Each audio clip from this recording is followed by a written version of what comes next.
Assalamualaikum warahmatullahi wabarakatuh. Perkenalkan, nama saya Hari Harmono. Saya adalah mahasiswa program Pascasarjana Hukum Universitas Tarumanegara.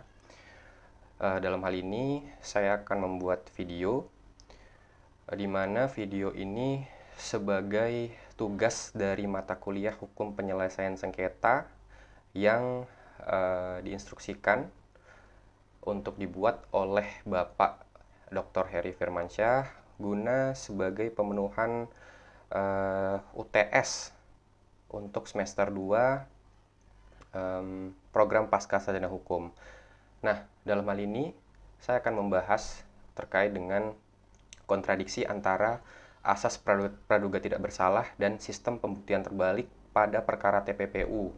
Analisis putusan MK nomor 77/PUU strip angka Romawi 12 garis miring 2014. Di sini nomor induk mahasiswa saya adalah 207242006.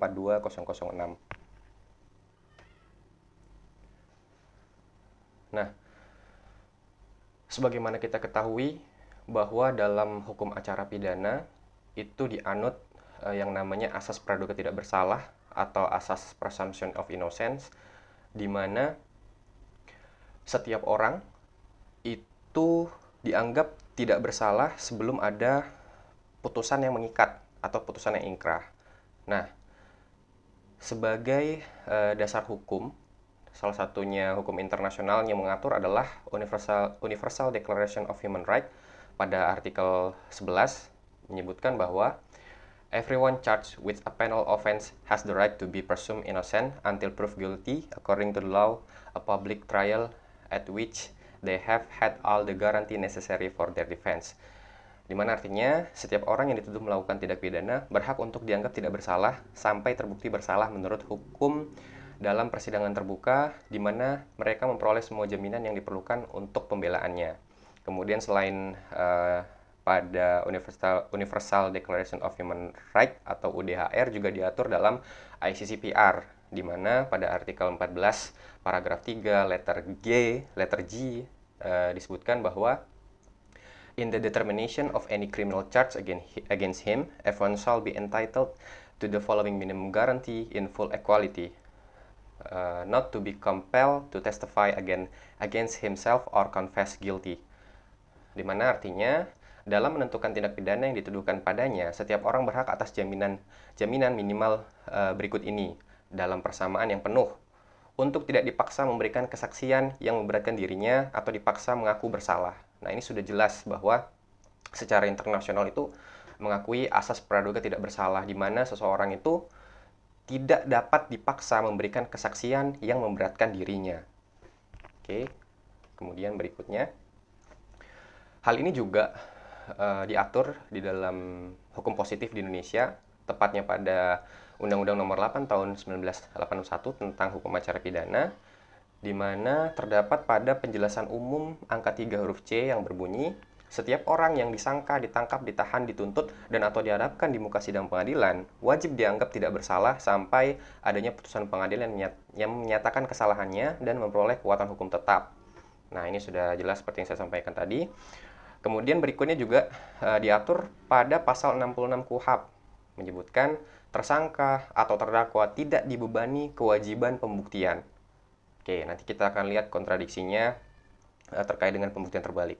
Kemudian, menurut para ahli, M. Yahya Harahap menyebutkan asas praduga tidak bersalah bertujuan memberikan pedoman bagi penegak hukum untuk memperlakukan tersangka atau terdakwa sebagai subjek dalam proses pemeriksaan.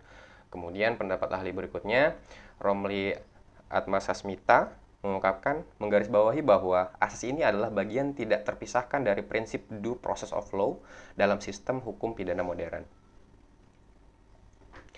Nah, kemudian sebagai dasar hukum dari sistem pembuktian terbalik menurut Undang-Undang Nomor 8 Tahun 2010 tentang pencegahan dan pemberantasan tindak pidana pencucian uang, pada pasal 77 menyebutkan, untuk kepentingan pemeriksaan di sidang pengadilan, terdakwa wajib membuktikan bahwa harta kekayaan bukan merupakan hasil tindak pidana.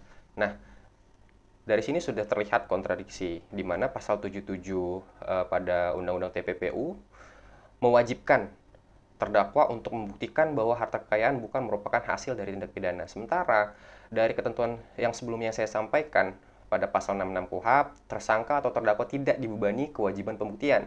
Dan secara internasional juga tadi pada ICCPR dan UDHR juga telah jelas bahwa untuk tidak dipaksa memberikan kesaksian yang memberatkan dirinya. Nah, ketika seorang terdakwa pada persidangan itu memberikan keterangan bahwa harta kekayaannya itu bukan merupakan hasil dari tindak pidana, menurut saya itu adalah sesuatu yang sifatnya seharusnya adalah pilihan daripada terdakwa, bukan merupakan suatu kewajiban gitu. Karena ketika itu diwajibkan dan terdakwa tidak mampu memberikan keterangan kaitannya dengan harta kekayaannya, itu sudah melanggar prinsip dari asas praduga tidak bersalah ini sendiri gitu. Jadi menurut saya adanya kejanggalan dari frasa pada pasal 77 ini. Kemudian berikutnya, nah jika dikaitkan dengan kasus, saya mengkaitkan dengan perkara pengujian undang-undang yang diujikan oleh mantan Hakim Ketua Mahkamah Konstitusi, yaitu Bapak Akil Mokhtar, di mana di sini terkait dengan uraian kasusnya bahwa bermula dari operasi tangkap tangan KPK pada 2 Oktober 2013 saat ia menjabat sebagai Ketua MK, Akil ditangkap karena menerima suap dari beberapa calon kepala daerah berperkara di MK, diantaranya dari sengketa Pilkada Gunung Mas dan Lebak. Uang suap tersebut kemudian disamarkan melalui beberapa cara seperti pembelian aset dan penempatan dana di rekening pihak lain yang menjadikannya terjerat tindak pidana pencucian uang sebagaimana diatur dalam Undang-Undang Nomor 8 Tahun 2010 tentang TPPU. Nilai total uang hasil kejahatan mencapai sekitar 160 miliar. Kemudian alasan permohonan pengujian undang-undang yang diajukan oleh Akil Mokhtar terhadap Undang-Undang Nomor 8 Tahun 2010 tentang TPPU adalah karena ia merasa hak konstitusional dilanggar oleh penerapan pasal-pasal dalam undang-undang tersebut, khususnya yang berkaitan dengan pembuktian terbalik atau reversal burden of proof. Akil berpendapat bahwa ketentuan dalam TPPU yang memperbolehkan penegak hukum menuntut terdakwa untuk membuktikan asal-usul harta kekayaannya bertentangan dengan asas presumption of innocence. Kemudian juga selain itu Akil juga menilai bahwa ketentuan umum dalam Undang-Undang TPPU membuka peluang bagi aparat penegak hukum untuk melakukan kriminalisasi terhadap harta kekayaan seseorang tanpa adanya dasar pembuktian yang kuat mengenai tindak pidana asal atau predikat crime. Nah, berikutnya kaitannya dengan pengujian undang-undang ini, pasal yang diuji adalah pasal 2 ayat 1 Undang-Undang Nomor 8 Tahun 2010, pasal 69 dan pasal 77 Undang-Undang AKU, di mana difokuskan pada pasal 69 dan pasal 77 untuk dapat melakukan penyidikan, penuntutan, dan pemeriksaan di sidang pengadilan terhadap tindak pidana pencucian uang tidak wajib dibuktikan terlebih dahulu tindak pidana asalnya. Alasan dalil pemohon dinilai melanggar asas presumption of innocence karena memungkinkan seorang dipidana TPPU tanpa pembuktian tindak pidana asal terlebih dahulu. Jadi ketika seseorang itu didakwa dalam perkara TPPU, itu tidak perlu, berdasarkan ketentuan ini tidak perlu dibuktikan terlebih dahulu tindak pidana asalnya gitu. Bagaimana seseorang dapat dikatakan melakukan tindak pidana pencucian uang ketika pidana asalnya itu belum terbukti gitu. Dimana ketika tindak pidana asal itu belum terbukti dan belum ada kekuatan hukum mengikat, artinya secara persidangan baik jaksa penuntut umum ini telah menganggap bahwa terdakwa itu melakukan pencucian uang akibat dari hasil tindak pidana gitu. Jadi di sini sudah jelas telah dilanggar dari asas presumption of innocence ini. Kemudian berikutnya pasal 77, untuk kepentingan pemeriksaan di sidang pengadilan, terdakwa wajib membuktikan bahwa harta kekayaan bukan merupakan hasil tindak pidana. Nah, ini juga termasuk yang dijadikan batu uji dalam yang menjadi salah satu pasal yang diuji dalam pengujian undang-undang ini. Nah, kemudian dianggap bertentangan dengan asas praduga tidak bersalah dan hak untuk tidak dipaksa membuktikan diri karena membalikkan beban pembuktian kepada terdakwa.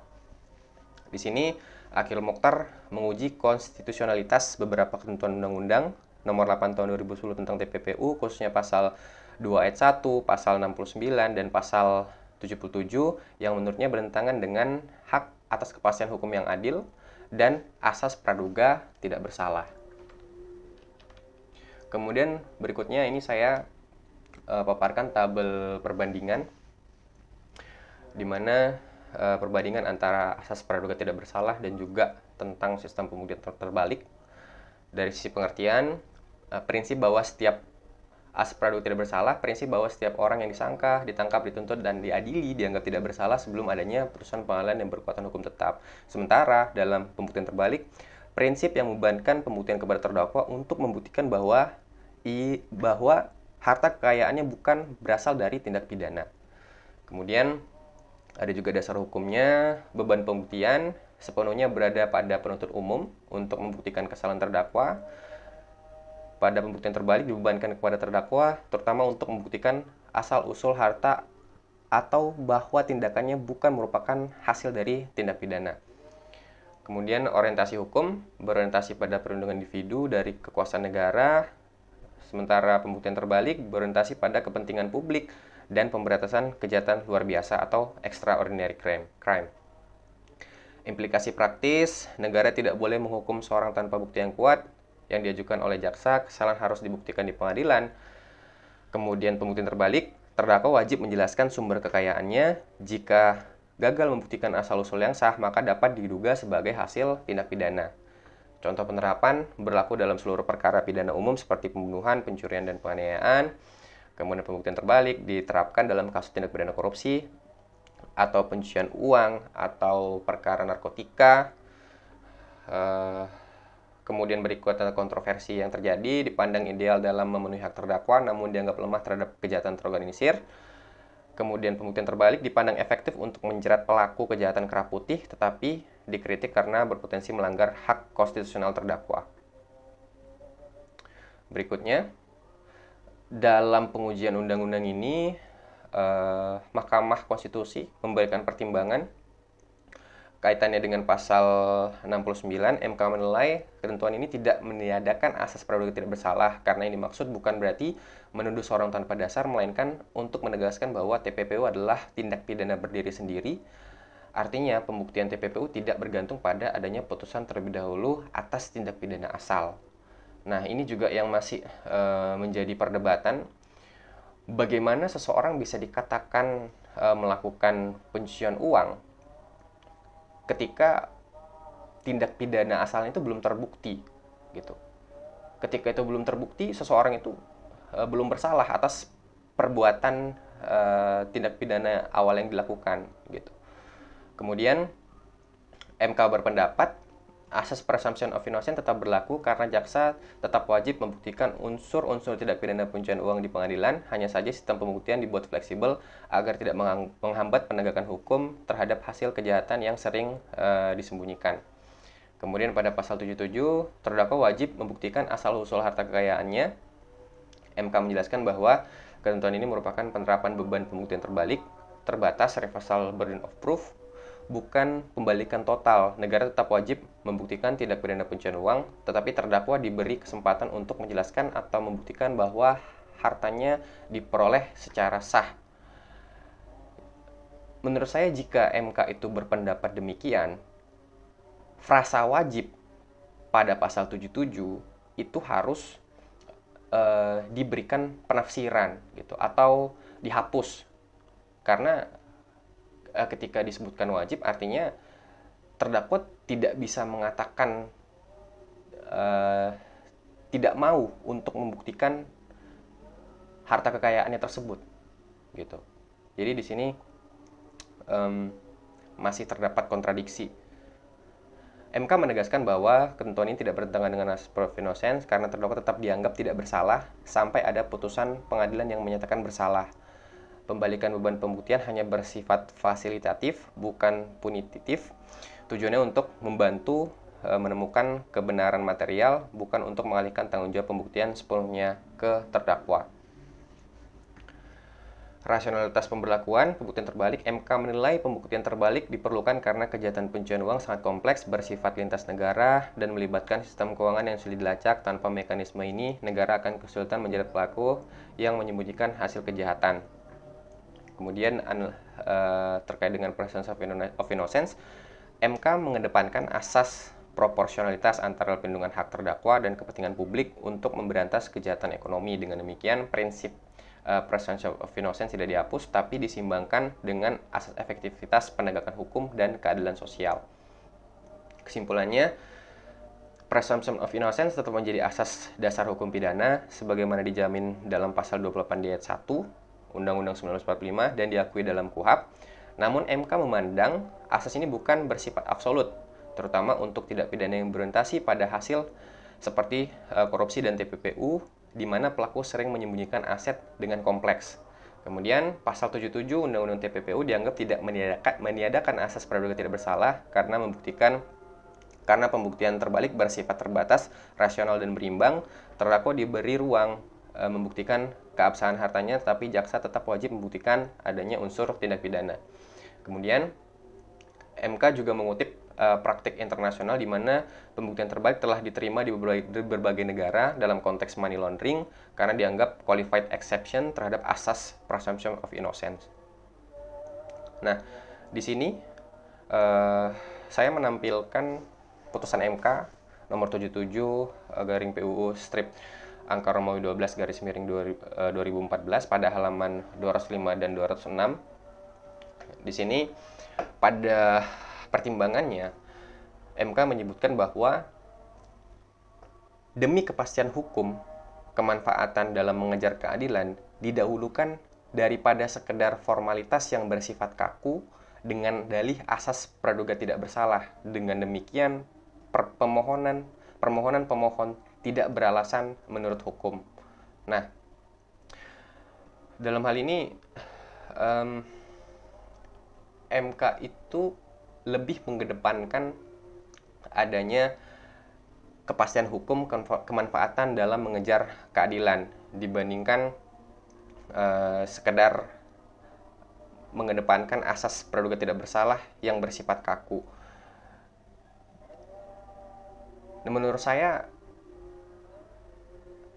hal ini bukanlah hal yang opsional ya. Artinya tidak bisa serta-merta mengabaikan asas praduga tidak bersalah demi mengejar keadilan. Tetap harus menjunjung tinggi hak-hak daripada terdakwa gitu. Nah, solusinya seperti yang saya sampaikan tadi, seharusnya frasa kata wajib membuktikan harta kekayaan pada pasal 77 itu seharusnya dihapus gitu, supaya dalam hal ini pembuktian terbalik itu sifatnya opsional daripada terdakwa, bukan wajib seperti pada isi pasal tersebut gitu.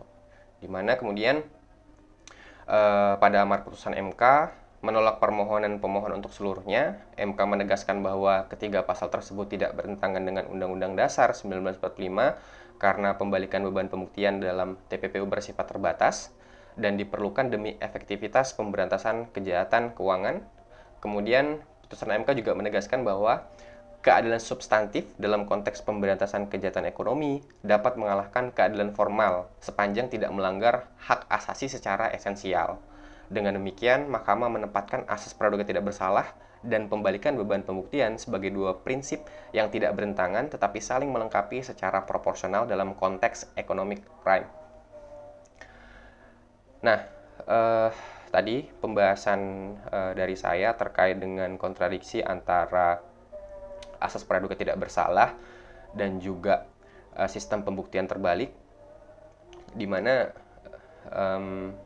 Mahkamah pada akhirnya menganggap bahwa asas praduga tidak bersalah itu dapat dikesampingkan selama bertujuan untuk memudahkan dalam proses pembuktian di persidangan untuk mencari tahu asal-usul dari harta kekayaan terdakwa bukan merupakan hasil dari tindak pidana, dan juga dapat lebih efektif untuk mendapatkan aset-aset yang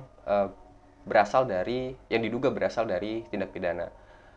Nah, kaitannya dengan ini, tentu saja pasti akan terdapat perdebatan ya, apakah putusan itu sudah tepat secara perspektif keadilan, bagaimana terkait dengan hak-hak terdakwanya, bagaimanapun juga sebagaimana kita tahu bahwa putusan MK itu bersifat final dan mengikat.